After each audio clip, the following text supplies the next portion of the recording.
ಶುಭೋದಯ, ನಮಸ್ಕಾರ, welcome to Yoyo Kannada. ಬನ್ನಿ ಈಗ ನೋಡೋಣ ಈ ದಿನದ ಪ್ರಮುಖ 5 ಬ್ರೇಕಿಂಗ್ ನ್ಯೂಸ್ಗಳು.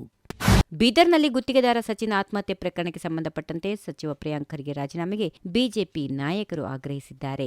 ಈ ಬಗ್ಗೆ ಪ್ರತಿಕ್ರಿಯೆ ನೀಡಿರುವ ಸಚಿವ ಪ್ರಿಯಾಂಕ್ ಖರ್ಗೆ, ಯಾರೆಷ್ಟೇ ಚೀರಾಡ್ಲಿ, ಬಟ್ಟೆಯನ್ನ ಬೇಕಾದ್ರೆ ಹರಿದುಕೊಳ್ಳಲಿ, ನಾನು ರಾಜೀನಾಮೆ ಕೊಡುವ ಪ್ರಶ್ನೆಯೇ ಇಲ್ಲ ಎಂದು ತಿರುಗೇಟು ನೀಡಿದ್ದಾರೆ. ಬೆಂಗಳೂರಿನಲ್ಲಿ ಮಾತಾಡಿದ ಸಚಿವ ಪ್ರಿಯಾಂಕ್ ಖರ್ಗೆ, ನನ್ನ ರಾಜೀನಾಮೆ ಕೇಳಲು ವಿಜೇಂದ್ರ ಸುಪ್ರೀಂ ಕೋರ್ಟ್ ಹೀಗೆಂದು ಅವರು ಪ್ರಶ್ನಿಸಿದ್ದಾರೆ. ವಿಜೇಂದ್ರ ವಿರುದ್ಧ ಮನಿ ಲ್ಯಾಂಡರಿಂಗ್ ಕೇಸ್ ದಾಖಲಾಗಿದೆ. ಆದರೂ ವಿಜೇಂದ್ರ ಯಾಕೆ ರಾಜೀನಾಮೆ ಕೊಡುತ್ತಿಲ್ಲ?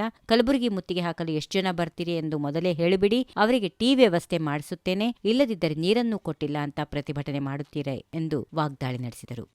ದೇಶದ ಮುಖ್ಯಮಂತ್ರಿಗಳ ಆಸ್ತಿ ವಿವರವನ್ನು association for D marketing reform ADR ಸ್ವಯಂ ಸೇವಾ ಸಂಸ್ಥೆ ಬಿಡುಗಡೆ ಮಾಡಿದ್ದು, ಕರ್ನಾಟಕ ಮುಖ್ಯಮಂತ್ರಿ ಸಿದ್ದರಾಮಯ್ಯ ಅವರು 51 ಕೋಟಿ ರೂಪಾಯಿ ಮೌಲ್ಯದ ಆಸ್ತಿಯೊಂದಿಗೆ ಶ್ರೀಮಂತ ಸಿಎಂಗಳ ಪೈಕಿ 3ನೇ ವ್ಯಕ್ತಿಯಾಗಿ ಸ್ಥಾನ ಪಡೆದಿದ್ದಾರೆ. ಆಂಧ್ರಪ್ರದೇಶದ ಮುಖ್ಯಮಂತ್ರಿ ಎನ್ ಚಂದ್ರಬಾಬು ನಾಯ್ಡು ಅವರು 931 ಕೋಟಿ ರೂಪಾಯಿ ಮೌಲ್ಯದ ಆಸ್ತಿಯೊಂದಿಗೆ ಭಾರತದ ನಂಬರ್ 1 ಧನಿಕ ಸಿಎಂ ಎನಿಸಿಕೊಂಡಿದ್ದಾರೆ. ಅರುಣಾಚಲ ಪ್ರದೇಶದ ಪೇಮಾ ಖಂಡು 332 ಕೋಟಿ ರೂಪಾಯಿ ಆಸ್ತಿಯೊಂದಿಗೆ 2ನೇ ಸ್ಥಾನ ಹಾಗೂ 51 ಕೋಟಿ ರೂಪಾಯಿ ಆಸ್ತಿಯೊಂದಿಗೆ ಸಿದ್ದರಾಮಯ್ಯ 3ನೇ ಸ್ಥಾನವನ್ನು ಪಡೆದುಕೊಂಡಿದ್ದಾರೆ.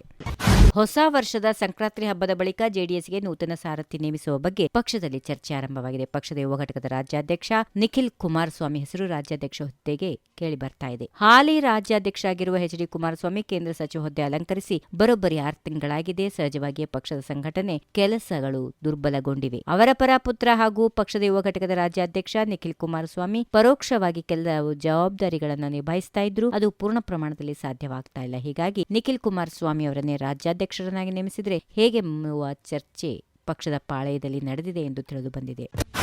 ಗುತ್ತಿಗೆದಾರನ ಸಾವಿಗೂ ಸಚಿವ ಪ್ರಿಯಾಂಕ್ ಖರ್ಗೆ ಅವರಿಗೂ ಯಾವುದೇ ಸಂಬಂಧ ಇಲ್ಲ. ಪ್ರಿಯಾಂಕ್ ಖರ್ಗೆ ಅವರು ರಾಜೀನಾಮೆ ನೀಡುವ ಪ್ರಶ್ನೆ ಇಲ್ಲ ಎಂದು ಡಿಸಿಎಂ ಡಿಕೆ ಶಿವಕುಮಾರ್ ತಿಳಿಸಿದರು. ಈ ಪ್ರಕರಣದಲ್ಲಿ ಪ್ರಿಯಾಂಕ್ ಖರ್ಗೆ ಅವರ ಪಾತ್ರ ಇಲ್ಲ. ಪ್ರಿಯಾಂಕ್ ಖರ್ಗೆ ಅವರು ಯಾವ ತಪ್ಪು ಮಾಡಿದ್ದಾರೆ ಎಂದು ರಾಜೀನಾಮೆ ಕೊಡಬೇಕು. ಪ್ರಿಯಾಂಕ್ ಖರ್ಗೆ ನಮ್ಮ ಪಕ್ಷದ ಧ್ವನಿ. ಅವರ ಮೇಲಿನ ಅಸೂಯೆಗೆ ವಿರೋಧ ಪಕ್ಷಗಳು ಈ ರೀತಿ ನಡೆದುಕೊಳ್ಳುತ್ತಿವೆ. ಐಟಿ-ಬಿಟಿ ಇಲಾಖೆಯನ್ನು ಸಮರ್ಥವಾಗಿ ಮುನ್ನಡೆಸುತ್ತಿದ್ದಾರೆ. ಕೃಷ್ಣ ಅವರ ಸರ್ಕಾರದ ನಂತರ ಐಟಿ-ಬಿಟಿ ಕ್ಷೇತ್ರದಲ್ಲಿ ರಾಜ್ಯವನ್ನ ಯಶಸ್ವಿಯಾಗಿ ಮುನ್ನಡೆಸುತ್ತಾ ಇರುವುದು ಪ್ರಿಯಾಂಕ್ ಖರ್ಗೆ. ಹೀಗಾಗಿ ಅವರನ್ನ ಕಳೆಗಿಳಿಸಲು ಬಿಜೆಪಿ ಯತ್ನಿಸುತ್ತಿದೆ ಎಂದು ವಾಗ್ದಾಳಿ ನಡೆಸಿದರು.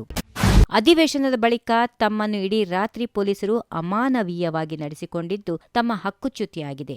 ಸಂಬಂಧಪಟ್ಟ ಹಿರಿಯ ಅಧಿಕಾರಿಗಳನ್ನು ಅಮಾನತುಗೊಳಿಸುವಂತೆ ಸರ್ಕಾರಕ್ಕೆ ನಿರ್ದೇಶನ ನೀಡಬೇಕೆಂದು ವಿಧಾನ ಪರಿಷತ್ ಸದಸ್ಯ ಸಿಟಿ ರವಿ ರಾಜ್ಯಪಾಲರಿಗೆ ಮನವಿ ಮಾಡಿದ್ದಾರೆ. ರಾಜ್ಯಪಾಲರ ಭೇಟಿಯ ಬಳಿಕ ಸುದ್ದಿಗಾರರ ಜೊತೆಗೆ ಮಾತನಾಡುತ್ತಾ ಸಿಟಿ ರವಿ ಡಿಸೆಂಬರ್ 19ರಂದು ಇಡೀ ರಾತ್ರಿ ನಡೆದ ಪೊಲೀಸರ ಅಮಾನವೀಯ ವರ್ತನೆ ತೋರಿದ್ದಾರೆ. ಬೆಳಗಾವಿ ನಗರ ಪೊಲೀಸ್ ಆಯುಕ್ತ ಯಾಡಾ ಮಾರ್ಟಿನ್, ಪೊಲೀಸ್ ವರಿಷ್ಠಾಧಿಕಾರಿ ಗುಳೇದ್ ಮತ್ತು ಇತರ ಪೊಲೀಸರ ವಿರುದ್ಧ ಕ್ರಮ ಕೈಗೊಳ್ಳುವಂತೆ ಸರ್ಕಾರಕ್ಕೆ ಸೂಚನೆ ನೀಡಬೇಕು. ತಮಗೆ ಪ್ರಾಣಾಪಾಯ ಇದ್ದು ಸೂಕ್ತ ಭದ್ರತೆಯನ್ನು ಕೊಡಬೇಕೆಂಬುದಾಗಿ ಮನವಿ ಮಾಡಿದರು. ಈ ವಿಡಿಯೋ ನಿಮಗೆ ಇಷ್ಟವಾದಲ್ಲಿ ಲೈಕ್ ಮಾಡಿ, ಶೇರ್ ಮಾಡಿ, ಸಬ್ಸ್ಕ್ರೈಬ್ ಮಾಡಿ.